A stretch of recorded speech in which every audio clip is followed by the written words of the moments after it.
Avengers tuh apaan sih artinya? Itu kalimat saya pagi tadi ketika sarapan. Begini ayah, anak saya yang bungsu yang baru 12 tahun mencoba memberi jawaban versi dia. Dia melanjutkan, kalau ayah dizolimi lalu ayah melakukan tindakan balasan langsung, itu ayah melakukan revenge namanya. Ini dark justice ya ayah. Ayah balas langsung sendiri. Kalau ayah nggak bisa balas, lalu aku yang membalas perilaku zolim orang ke ayah, itu aku namanya Avengers. Kalimat itu cukup menyentak saya.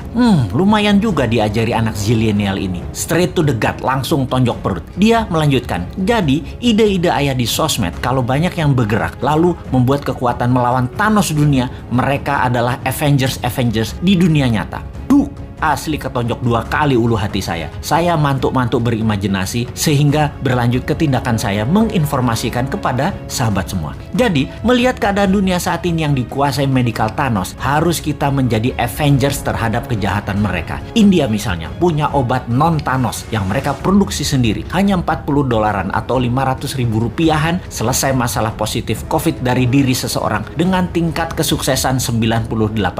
Di sisi ekonomi, keadaan ekonomi dunia yang dikuasai Thanos ekonomi yang namanya dolar dan sistem pinjaman IMF, kita harus buat imbangannya dengan rupiah. Thanos lain kita juga harus punya solusinya, yaitu mengalahkan Thanos teknologi Tiongkok, Thanos produk Tiongkok, Thanos uang Tiongkok, SDM Tiongkok yang sering dilindungi pejabat, yang kalau diganggu sama warga Indonesia akan mati Indonesia itu dan tidak akan dibantu lagi Indonesia itu sama Tiongkok. Ini berbahaya buat Tiongkok karena negara Tiongkok adalah satu-satunya yang bisa menolong ekonomi, dan jangan bikin marah karena mereka jadi nggak bisa bantu nantinya. Pejabat segitu rendahnya ya ke NKRI-anmu, kok herannya masih berkuasa dia? Padahal rakyat nggak pilih dia loh, tapi dia bisa melakukan apa aja saat ini. Segitu kuatnya tanaman program mindset di masyarakat ya. Tapi bener deh, saat ini buzzer banyak yang japri DM ke bosman untuk tobat, bahwa setelah keluarga mereka banyak terpapar COVID dan bahkan meninggal, mereka mikir juga untuk selamanya menjadi corong semu kebenaran. Waduh, bahaya ini kalau lover jadi hater. Kita tidak boleh membenci saudara sebangsa. Kita hanya mengingatkan perilakunya buzzer yang menjadi ancaman integritas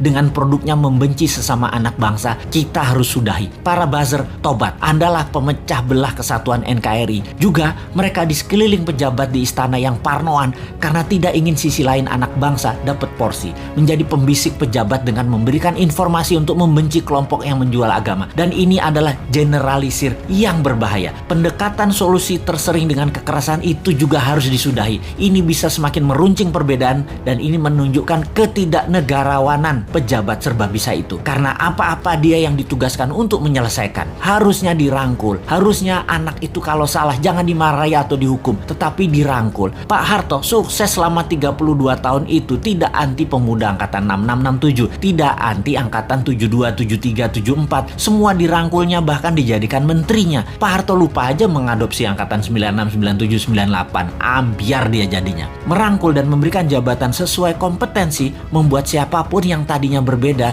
diberi kesempatan. Kalau berhasil, pejabatnya dapat nama. Kalau gagal, yang atas nggak dapat celah, tapi yang rusak adalah yang tidak kompeten tadi. Jadi gak ada ruginya sebenarnya kalau pejabat sekarang cerdas bernegaranya. Kalau pejabatnya sempit atau memang tak berilmu luas, ya pasti goncang bernegaranya. Masih belum nyadar juga ya wahai para pejabat ini. Ubahlah segera, reshuffle kabinet dengan mengganti 50% orang baru yang new mind. 3 tahun ke depan cukup membuat negara ini keluar dari arah yang miring ke satu sisi. Dan ingat, ada 190 negara lain yang bisa kita kerjasamakan, bukan hanya Tiongkok saja. Bener deh, yang tidak kompeten dan tidak cocok dengan perang dunia ketiga ini jabatannya dilengserkan, ganti dengan 30 orang baru. Tapi ya sudahlah, jabatan ada batasnya kok. Kita kembali ke Avengers. Dunia saat ini dikuasai dark side, dikuasai Thanos. Pertama, kita harus melakukan pemahaman dulu bahwa globalis cabal itu ada, tindakannya kejam, dan negara-negara pejabatnya yang lemah nasionalismenya pasti kemakan mereka, dan negaranya tadi jadi jajahan versi baru. Kita harus edukasi bangsa Indonesia ini